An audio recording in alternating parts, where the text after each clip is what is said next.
Welcome to Breaking Stereotypes. Hang on. Teddy Roosevelt.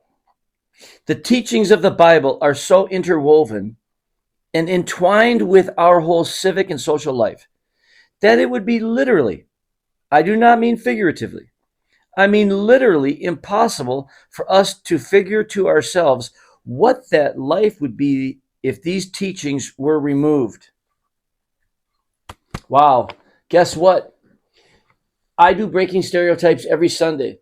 I have been ridiculed and faced persecution for people saying that I'm being political. And I've said for years, I'm not being political. Politics have reached into morality, into my world, our world, and made it political. But guess what? What I and some others have been saying forever, to these pastors and Christians who go, oh, I don't want to be involved. I don't want to be involved. Well, guess what? Tragically, it's upon us. I just got a message from our headquarters, and it says, late Monday night, the Minnesota legislature passed a motion that strips churches, religious schools, and all faith groups from holding to their beliefs when it comes to gender.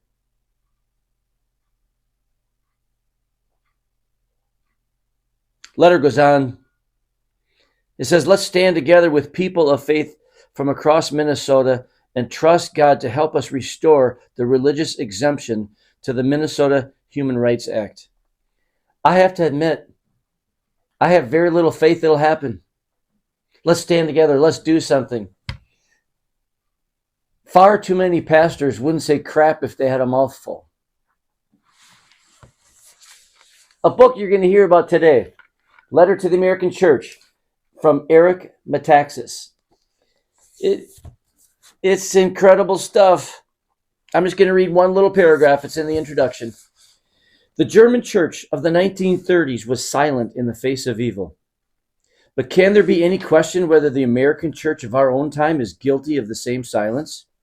Because of this, I am compelled to speak out, to say what only by God's grace I might say, to make plain where we find ourselves at this moment and at our own unavoidable, crucial crossroads in history.